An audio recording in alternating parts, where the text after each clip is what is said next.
Welcome back, guys. In this video session, we will discuss about India's new social media rules. And as you all know about that, this new social media rules has been released, notified by the government during the month of February.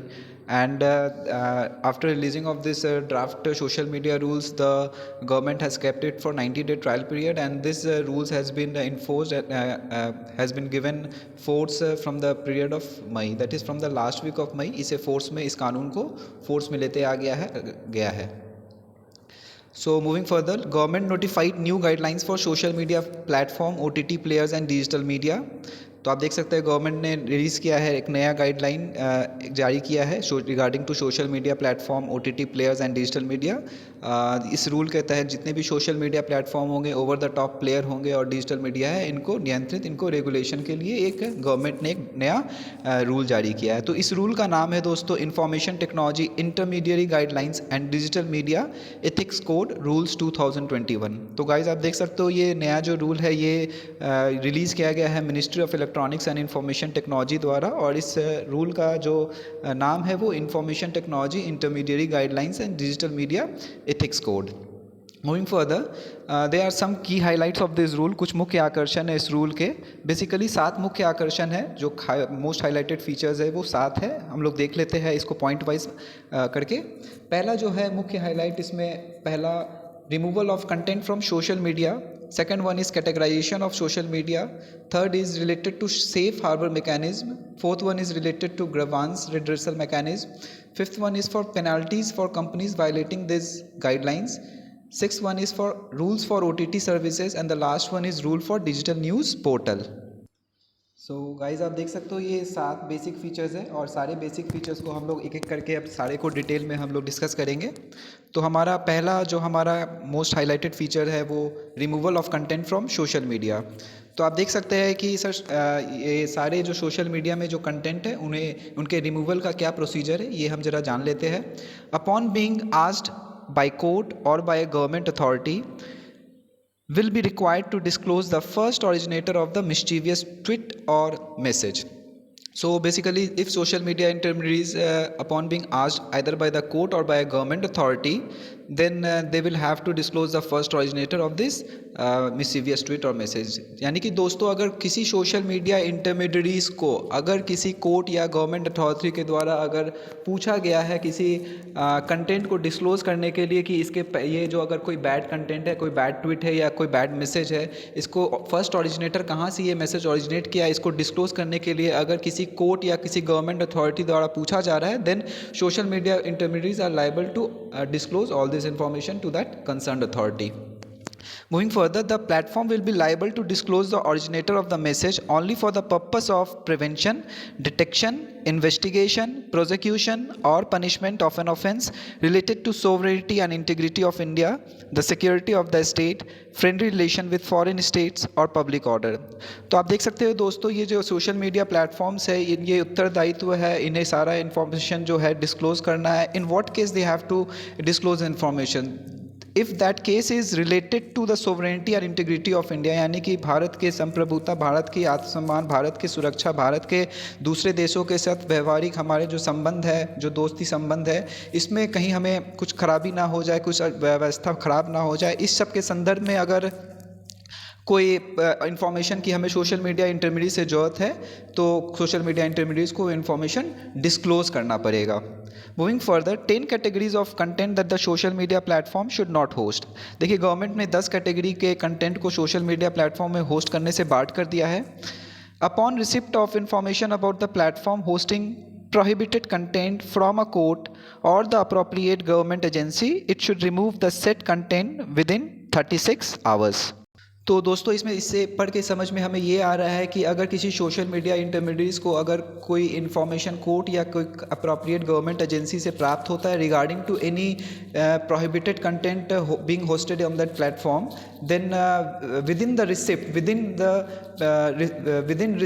within the period of 36 hours upon the receiving of that information from that concerned government authority, all the social medias have to remove the said content within 36 hours. So guys moving further to our next topic is categorization of social media. Guys आप देख सकते हो कि यहाँ पे social media का वर्गीकरण किया जा रहा है। ये जो वर्गीकरण किया जा रहा है सोशल मीडिया के यूज़र बेस के अकॉर्डिंग इनका किया जा रहा है, इनका वर्गीकरण। Distinction between a significant social media intermediary and a regular social media intermediary. तो आप देख सकते हो इनका कैटेगराइजेशन दो रिस्पेक्ट में किया गया है, एक सिग्निफिकेंट कर दिया गया है, एक रेगुलर कर दिया गया है। सिग्निफिकेंट सोशल मीडिया इंटरमीडियरी वो है जिसमें इंडियन यूज़र बेस का जो स्ट्रेंथ, जो कैपेसिटी है वो अबव 5 मिलियन है, 50 लाख से ज़्यादा यूज़र इंडियन यूज़र बेस है उस सोशल मीडिया साइट्स में, तो वो सिग्निफिकेंट सोशल मीडिया इंटरमीडियरी में काउंट होगा। अगर 50 लाख से नीचे है, 5 मिलियन से कम यूज़र बेस है, तो वो रेगुलर सोशल मीडिया इंटरमीडियरी में काउंट होगा। Social media intermediary with user base above 5 million would be considered as a significant social media intermediary. तो आप देख सकते हो दोस्तों कि जो सोशल मीडिया इंटरमीडिएट, जो सोशल मीडिया साइट्स में इंडियन यूज़र का जो बेस 5 मिलियन 50 लाख से ज़्यादा है, उसे social media significant social media category में देखा जाएगा। और देखिए हाँ, इसमें एक चीज़ ध्यान रखना है, ये जो मैक्सिमम ऑफ जो कंप्लायंस जो रूल्स गवर्नमेंट ने इसे फ्रेम किया है, ये इसको कंप्लाई करने का जो प्रोविज़न होगा वो strictly for the significant social media intermediate के लिए ही होगा। जो रेगुलर जो है उनके लिए थोड़ी छूट रहेगी। तो इसे आगे देखते हैं। हमारा थर्ड पॉइंट है related to safe harbour mechanism. देखिए सेफ हार्बर मैकेनिज्म, जितने भी सोशल मीडिया इंटरमीडियरीज साइट्स है, इन्हें कुछ सुरक्षा प्राप्त है। इन्हें जो सेफ हार्बर, एक सुरक्षित किनारा जो प्राप्त है regarding to all the content being hosted on this sites. मतलब इसे कहने का मतलब आप लोग यूज़र्स होंगे किसी सोशल मीडिया साइट्स में, और आप सोशल मीडिया साइट्स में अगर कुछ कंटेंट, मिस्चीवियस कंटेंट आप होस्ट करते हैं, then it will be not under the liability of social media intermediaries. This safe harbor has been provided to all the social media intermediaries under section 79 of the Information Technology Act। तो दोस्तों आप याद रखिएगा, ध्यान रखिएगा, section 79 of the information technology act के तहत ही ये सेफ हार्बर सारे सोशल मीडिया इंटरमीडियरीज को प्राप्त है। तो दोस्तों इसमें एक चीज़ ध्यान देने का है कि ये जो सेफ हार्बर है, अब क्या सारे सोशल मीडिया इंटरमीडिएट को प्राप्त होगा? देखिए दोस्तों, इसमें जो सोशल मीडिया इंटरमीडियरीज इस गाइडलाइन, जो ये रूल गवर्नमेंट ने रिलीज़ किया है, इसको जो फॉलो करेंगे, ड्यूली इसको जो प्रिस्क्राइब करेंगे, इस रूल को जो कंप्लाई करेंगे, तो उनके लिए सेफ हार्बर अब प्रोवाइडेड रहेगा। जो इसको कंप्लाई नहीं करेंगे, जो इस गाइडलाइन को फॉलो नहीं करेंगे, उनके लिए सेफ हार्बर नहीं रहेगा। मतलब पहले वो अगर कोई पेनल एक्शन से बच जाते थे कि ये उनका रिस्पॉन्सिबिलिटी नहीं है, ये यूज़र का कंटेंट है, ये यूज़र का कंटेंट हमारे में होस्टेड है, लेकिन हमारा रिस्पॉन्सिबिलिटी नहीं है, और गवर्नमेंट ने भी इसे बहुत हद तक उन्हें रिस्पॉन्सिबल फ्री किया था। बट अब से जो सोशल मीडिया इंटरमीडियरी इस रूल्स को ड्यूली फॉलो नहीं करेगा, उनके लिए सेफ हार्बर ख़त्म हो जाएगा। देखते हैं दोस्तों, section 79 of the information technology act provides a safe harbor. This suggests us that user generated content and exempt them from the liability for the actions of users if they adhere to all the government prescribed guidelines। यानी कि user द्वारा जो content जारी किया जाता है, host किया जाता है उनके साइट्स में, तो ये जो सेफ हार्बर है, इसके तहत ये सोशल मीडिया इंटरमीडियरीज की रिस्पॉन्सिबिलिटी नहीं होती है, और उनका कोई पेनल एक्शन इस पर उन पर लागू नहीं होगा। और अब ये जो प्रोविज़न है उसी सोशल मीडिया इंटरमीडिएट पे लागू ये सेफ हार्बर प्रोवाइडेड होगा, जो कि ये अब गाइडलाइन को ड्यूली फॉलो कर रहे हैं। The new guideline prescribe an element of due diligence to be followed by the intermediary failing which the safe harbour provision would cease to apply to this platform. तो दोस्तों आप देख सकते हैं कि ये जो गाइडलाइन गवर्नमेंट ने जारी किया है, ये जो सेफ हार्बर प्रोवाइड किया है गवर्नमेंट ने, उन्हीं सोशल मीडिया इंटरमीडिएट को प्रोवाइड किया है, जो कि अब ये गाइडलाइन को ड्यूली फॉलो करेंगे। Moving to our next topic is grievance redressal mechanism. Guys, as you get to know from this topic कि जितनी भी शिकायतें हैं उनका निवारण का ये एक मैकेनिज्म है, और इसके बारे में थोड़ा डिटेल देखते हैं। Social media platform should establish a mechanism for receiving end resolving complaints from users. तो गाइज आप देख सकते हो कि सोशल मीडिया, इस गाइडलाइन से मैंडेट कर दिया गया है कि सोशल मीडिया प्लेटफॉर्म को अब एक तंत्र इस्टेब्लिश करना होगा, ताकि वो जितने भी कंप्लेंट है यूज़र्स के वो रिसीव करे और उसे रिजॉल्व करे, उसे सुलझा के उसे रिजॉल्व करे। Appointment of a grievance officer, chief compliance officer and nodal contact person whose name and contact details have to be shared. इसमें एक प्रोविज़न ऐड और किया गया है कि सोशल मीडिया इंटरमीडिएट्स को अब एक 3 ऑफिसर अपॉइंट करना पड़ेगा। एक तो ग्रीवांस ऑफिसर होगा, एक चीफ कंप्लायंस ऑफिसर होगा और एक नोडल कॉन्टैक्ट पर्सन होगा। और सारे जितने भी 3 जो ऑफिशियल जो अपॉइंट करेंगे सोशल मीडिया इंटरमीडिएट्स, उनके नाम, उनके contact details they have to share with the respective government agencies. Grievance officer dealing with such complaints must acknowledge the complaint within 24 hours and resolve it within 15 days of receipt. तो आप देख सकते हैं जो grievance officer जो social media intermediates इनको appoint करेंगे और जितने भी यूज़र अब कंप्लेंट सबमिट करेंगे, तो ये जो ग्रीवांस ऑफिसर होंगे कि विद इन 24 आवर्स, यानी कि कंप्लेन अगर वहाँ पे सबमिट किया किसी सोशल मीडिया साइट्स के पास, तो 24 घंटे में उन्हें कंप्लेन का सबमिशन लेना पड़ेगा और 15 दिनों के अंदर उस कंप्लेन को उन्हें सुलझाना होगा, रिजॉल्व करना होगा। The chief compliance officer will be responsible for ensuring compliance with the rule. So guys आप देख सकते हैं कि चीफ कंप्लायंस का ऑफिसर जो अपॉइंट हो रहे हैं, उनकी जो रिस्पॉन्सिबिलिटी है वो सुनिश्चित करना है कि जितने भी रूल्स गवर्नमेंट के द्वारा फ्रेम किए जा रहे हैं उनका अनुपालन सही तरीके से हो रहा है या नहीं हो रहा है। Further moving, nodal contact person for 24/7 coordination with law enforcement agencies. तो ये जो लास्ट ये जो नोडल कॉन्टैक्ट ऑफिशियल जो अपॉइंट किए जाएंगे सोशल मीडिया इंटरमीडिएट्स द्वारा, इन्हें तालमेल बना के रखना है जितने भी लॉ इन्फोर्समेंट एजेंसीज है गवर्नमेंट ऑफ इंडिया के, उनके साथ तालमेल 24/7, यानी कि सारे दिन, हफ्ते में सारे दिन सारा तालमेल उन्हें लॉ इन्फोर्समेंट एजेंसीज के साथ बना के रखना है। The platform will need to publish a monthly compliance report. तो देखिए जो जितने भी सोशल मीडिया प्लेटफॉर्म होंगे उन्हें हर महीने के अंत में अपना एक कंप्लायंस रिपोर्ट जारी करना होगा। कंप्लायंस रिपोर्ट कहने का मतलब कि इस रूल का कितना अनुपालन किया जा रहा है सोशल मीडिया इंटरमीडिएट्स द्वारा, उस चीज़ का एक रिपोर्ट बना के उन्हें एक जाहिर करना होगा। तो so basically this platform will have to publish a monthly compliance report mentioning all the details of complaints received and action taken on the complaints, as well as detail of content removed proactively by the significant social media intermediaries. So guys आप देख सकते हैं कि ये जो compliance report में होगा सारा, इसमें जो डिटेल मेंशन होगा कि सोशल मीडिया इंटरमीडिएट्स के पास कितने कंप्लेंट्स आए, कितने सबमिशन कंप्लेंट्स के हुए और कितने कंप्लेंट्स को उन्होंने रिजॉल्व किया है। तो एक मंथली रिपोर्ट बना के उनको ये गवर्नमेंट को सबमिशन देना होगा। So moving further to our next point is penalties for companies violating these guidelines. तो देखिए there are certain provision for penalties, दंड दिया जाएगा उन सोशल मीडियाज़ को जो इस चीज़ का अनुपालन उल्लंघन करेंगे। जो इस चीज़ का अनुपालन नहीं करेंगे, जो इस गाइडलाइन का उल्लंघन करेंगे, उनके लिए एक दंड का भी प्रावधान है। दंड का प्रावधान क्या है जरा देख लेते हैं। In case an intermediary fails to observe the rules it would lose the safe harbour and will be liable for punishment under any law for the time being in force including the provision of the IT Act and the Indian Penal Code. तो दोस्तों आप देख सकते हो कि जितने भी social media intermediates है, अगर वो इस रूल जो गवर्नमेंट ने फ्रेम किया, अगर इसको ड्यूली फॉलो करने से नहीं कर रहे, ड्यूली फॉलो नहीं कर रहे, इसका उल्लंघन कर रहे हैं, तो ये जो सेफ हार्बर जो under section 79 of the information technology act जो कि 2000 का कानून है भारत सरकार का, इसके तहत जो उन्हें सेफ हार्बर प्रोवाइडेड था, एक सुरक्षित किनारा जो प्रोवाइडेड था, वो प्रोविज़न बार्ड हो जाएगा। यानी कि अब जो यूज़र्स का जो कंटेंट है उसका लाइबिलिटी अब ये सोशल मीडिया के पास भी आ जाएगा। यानी कहने का मतलब उनके लिए पेनल प्रोविज़न होगा। ये पेनल प्रोविज़न जो होगा वो आईटी एक्ट या आईपीसी कोड या उस समय के जो भी कानून फोर्स में होंगे उसके तहत इसको दंड दिया जाएगा। Moving to our next point, rules for OTT services. OTT stand for over the top.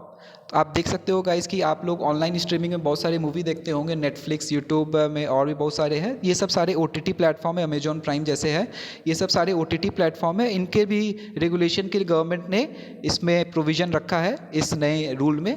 ये सारे प्रोविज़न को हम देख लेते हैं।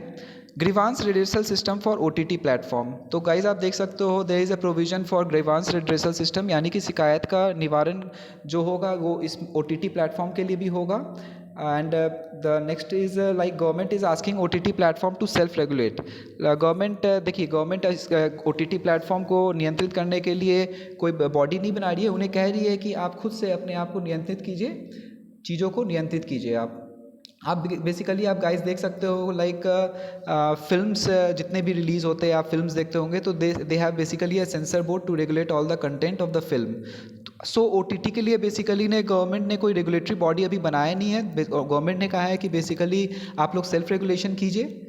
So government is asking OTT platforms to self-regulate. OTT platforms such as YouTube, Netflix, etc. will classify their movies and content based on age. तो आप देखते हो गाइस कि फिल्म में सेंसर बोर्ड सारा को सर्टिफिकेशन देता है कि कौन अनरिस्ट्रिक्टेड है, कौन एडल्ट है, कौन unrestricted with some sort of caution है। ये सारी चीज़ को सेंसर बोर्ड देखता था, बट OTT के लिए ये होगा कि उन्हें सेल्फ क्लासीफाई उनके करना होगा कंटेंट को on the basis of age. Self classification of content into 5 categories. जो कंटेंट होंगे उनके जो वर्गीकरण होगी उस 5 श्रेणी में होगी, और ये 5 श्रेणी है।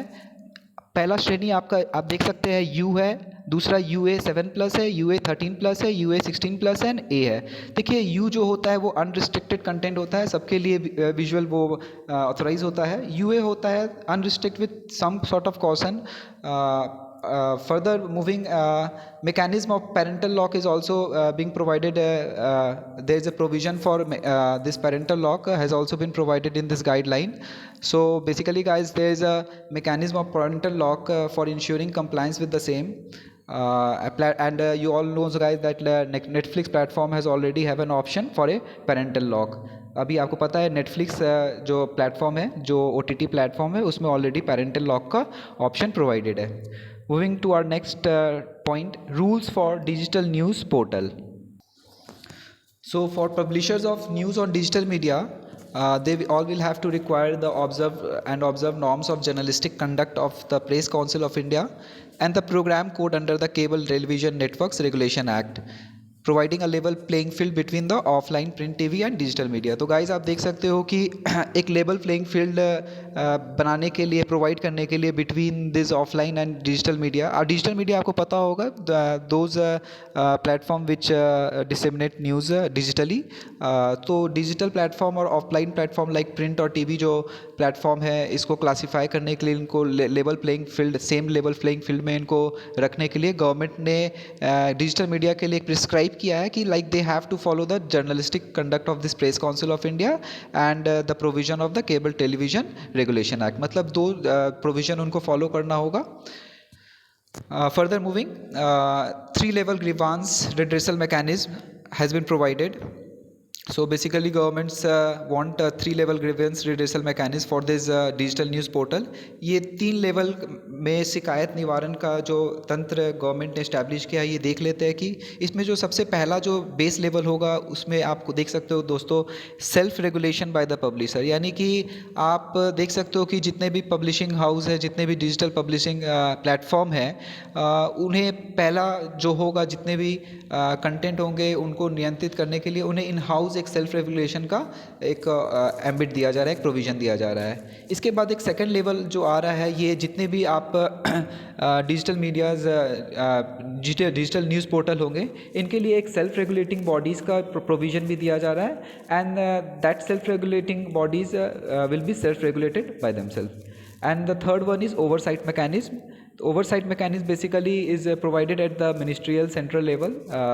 Ministry officials, senior officials will be there in this mechanism to deal with all these grievances. तो आप देख सकते हो दोस्तों कि ये जो 3 लेवल है ये for the digital news portal, जिसमें ग्रीवांस के जितने भी शिकायतें हैं उनका निवारण का जो तंत्र जो गवर्नमेंट ने for the digital news portal establish किया है वो 3 लेवल में है। सबसे जो बेस लेवल है वो self regulation by the publisher है, यानी कि पब्लिशर्स को इन हाउस अपना सेल्फ रेगुलेट करना होगा।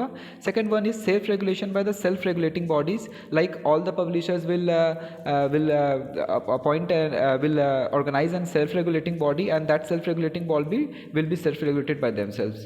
And the final one is oversight mechanism, and as I have already told you all that this oversight mechanism has a provision of that all the senior officials of the concerned ministry, like concerned ministry basically from the MeitY and Ministry of Information and Broadcasting, यानी कि 2 मंत्रालय यानी कि Ministry of Electronics and Information Technology and Ministry of Information and Broadcasting के जो seniors officials होंगे उनके द्वारा ये ओवरसाइट मैकेनिज्म रेगुलेटेड होगा। Further moving, digital media to appoint a grievance redressal officer who shall be responsible for the redressal of grievances received by it. यानी कि digital media जितने भी प्लेटफॉर्म हैं उन्हें भी शिकायत निवारण के लिए एक ऑफिसर अपॉइंट करना पड़ेगा, and further moving, decision must be taken on every grievances received by it within 15 days। यानी कि जितने भी शिकायत जितने भी ग्रीवांसेस के एप्लीकेशन सबमिट हो रहे हैं उनके सारे एप्लीकेशन का रिजॉल्वमेंट विद इन 15 days होना चाहिए। Finally there is a topic, there is a point, there may be one or more self-regulating bodies of publishers। this one is important। एक से ज़्यादा भी सेल्फ रेगुलेटिंग बॉडीज़ पब्लिशर्स के हो सकते हैं। There is a provision and according to the rule, ये जो सेल्फ रेगुलेटिंग बॉडी जो गवर्नमेंट ने रूल में प्रिस्क्राइब किया है for this digital media platforms, तो ये जो सेल्फ रेगुलेटिंग बॉडी होंगे that body will be headed by retired जज ऑफ द सुप्रीम कोर्ट और अ हाई कोर्ट और एन इंडिपेंडेंट इमिनेंट पर्सन। तो आप देख सकते हैं कि इसमें एक चीज़ आपको ध्यान देना है दोस्तों कि ये जो सेल्फ रेगुलेटिंग बॉडीज़ जो डिजिटल मीडिया प्लेटफॉर्म का गवर्नमेंट ने प्रोविज़न रखा है इस रूल में, उसके जो ये जो सेल्फ रेगुलेटिंग बॉडीज़ के जो हेड होंगे वो एक सुप्रीम कोर्ट या हाई कोर्ट के रिटायर्ड जज होंगे या तो कोई इंडिपेंडेंट एमिनेंट कोई पर्सन होगा। और ये जो ग्रुप होगा, ये जो बॉडी होगा, ये जो सेल्फ रेगुलेटेड बॉडी होगा, इसमें 6 सदस्यों से ज़्यादा संख्या नहीं होगी। तो दोस्तों आप देख सकते हो कि हमने ये जितने भी 7 मुख्य बेसिक पॉइंट थे जो की हाईलाइटेड इस रूल के फीचर, इस रूल के जो प्रोविज़न थे, ये सारे हम लोग ने देख लिया है एक एक करके। फर्दर मूविंग, हमारा जो कंप्लीट एनालिसिस जो हमें विश्लेषण प्राप्त हो रहा है after reading all this, so basically from the expert point of view, many experts believe that India's new social media rules could be emulated by other countries such as the US, UK and Australia। तो आप देख सकते हैं कि बहुत सारे country अब plan कर रही है, अब इंडिया जैसे ये रूल्स को इन्फोर्स कर दिया तो बहुत सारी अब कंट्री अदर प्लान कर रही है like USA, UK and Australia, ये सब प्लान कर रही है सो दैट वो भी अपने कंट्री में ऐसा कुछ प्रोविज़न लेके आए। देखिए, many of the countries are pressing social media networks to take responsibility for the content and for this government needs to regulate all the social media companies. So ये आपका गाइज आप analysis हम लोग तुरंत देख लेते हैं कि इसमें क्या विश्लेषण निकला है। could be emulated by other countries। India's demand for traceability had also found resonance in the country। like देख सकते हो आप गाइज कि इंडिया जो ट्रेसिबिलिटी यानी कि कहने का मतलब फर्स्ट ऑरिजिनेटर, यानी कि कोई भी अगर मिस्चीवियस कोई मैसेज ट्वीट अगर कोई सराउंड कर रहा है सोशल मीडिया में, वो चल रहा है तो उसे ट्रेस किया जा सके कि ये फर्स्ट ऑरिजिनेटर कहाँ से है। तो ये सब चीज़ों का भी गूंज अब दूसरे देशों में सुनाई पड़ रहा, और दूसरे देश भी चाह रहे हैं कि कुछ इसी तरह का रूल अपने देश में वो लेके आए। और देखिए, हर गवर्नमेंट चाह रही है कि सोशल मीडिया जितने भी सोशल मीडिया है, बड़ी बड़ी सोशल मीडिया कंपनी है, उन्हें रिस्पॉन्सिबिलिटी लेनी चाहिए उनके कंटेंट, उनके प्लेटफॉर्म में जो कंटेंट होस्टेड है। Finally, the new rule mandates social media companies with over 5 million users in India to not just enable traceability of end-to-end encrypted message but also establish local offices with senior officials to deal with law enforcement and user grievances। तो guys हम लोग ने देख लिया है कि आपने देखा है कि कैटेगराइजेशन ऑफ सोशल मीडिया में 2 तरह का कैटेगराइजेशन किया गया था। एक सिग्निफिकेंट सोशल मीडिया कैटेगरी था और एक रेगुलर सोशल मीडिया कैटेगरी था। सिग्निफिकेंट सोशल मीडिया कैटेगरी आपने देखा दोस्तों, वो कैटेगरी है जिसमें 50 लाख से यूज़र बेस, जिसमें 50 लाख इंडियन यूज़र बेस से ज़्यादा है। और इन सोशल मीडिया जो सिग्निफिकेंट सोशल मीडिया है, इनके लिए भी, इन्हीं के लिए बेसिकली ट्रेसेबिलिटी को इनेबल करने का प्रोविज़न है। लाइक जितने भी मिस्चीवियस कंटेंट होंगे या बैड मैसेजेस होंगे या बैड ट्वीट होंगे, उनके फर्स्ट ऑरिजिनेटर कहाँ से वो ऑरिजिनेट किया है, इसको ट्रेस करने के लिए ये सोशल मीडिया जो सिग्निफिकेंट सोशल मीडिया होंगे उन्हीं के साथ ये प्रोविज़न को अटैच किया गया है। फर्दर मूविंग, क्रिटिसिज्म, बहुत सारी आलोचनाएं मार्केट में चल रही है इस रूल को लेकर रिगार्डिंग। तो हम लोग देख लेते हैं कि मुख्य आलोचनाओं में कौन कौन सा एक आलोचना है। So basically some experts said that this rule will violate freedom of speech and expression and privacy। तो देखते हैं आप, ये इम्पॉर्टेंट है दोस्तों कि बहुत सारे एक्सपर्ट का कहना है कि ये जो रूल गवर्नमेंट ने फ्रेम किया है, ये सिटीजन्स की अभिव्यक्ति, इनके भाषण और इनके जो प्राइवेसी है, इनकी जो गोपनीयता है, इसको ये उल्लंघन करेगा, वायलेट करेगा। will compel social media intermediaries to depart from the global practices to cater to Indian laws। अभी देखिए, सोशल मीडिया इंटरमीडिएट जितनी ही बड़ी बड़ी सोशल मीडिया कंपनीज है, लाइक फेसबुक है या आपका लिंक्डइन है, ये सब कंपनी का अपना एक ग्लोबल स्टैंडर्ड होता है और हर कंट्री में वो अपना इसी स्टैंडर्ड के थ्रू वर्कआउट करते हैं। बट सिंस अब आप देख सकते हैं कि इंडिया ने अपना एक अलग स्टैंडर्ड ही लॉ फ्रेम कर दिया regarding the regulation of this social media, तो उन्हें कुछ अब चेंजेस करने होंगे अपने इंडियन यूजर्स बेस के लिए अपने इस साइट्स पे। तो ये प्रोविज़न को इसमें उनके लिए थोड़ा दिक्कत होगा. Some provision such as those enabling traceability of encrypted content and automated filtering are fundamentally incompatible with end-to-end encryption and will weaken protection.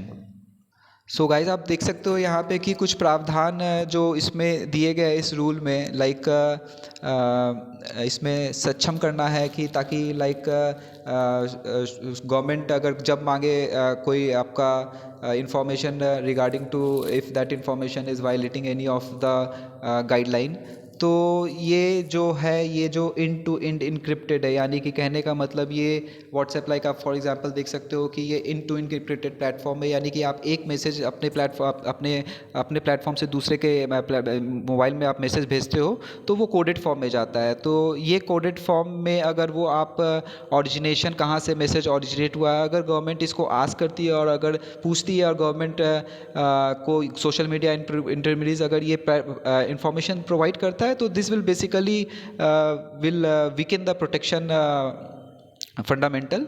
कहने का मतलब ये जो इंड टू इंड इंक्रिप्शन है, इस केस में अगर गवर्नमेंट ट्रेसिबिलिटी मांग रही है regarding to any mischievous content, तो this will basically will weaken our protection, हमारे सुरक्षा को ये थोड़ा सा कमज़ोर करेगा. सो गाइज ये हमारा सोशल मीडिया जो नया रूल, ये जो नया कानून जो गवर्नमेंट के द्वारा रिलीज़ किया गया है, ये हमने अब इसमें डिस्कस किया है.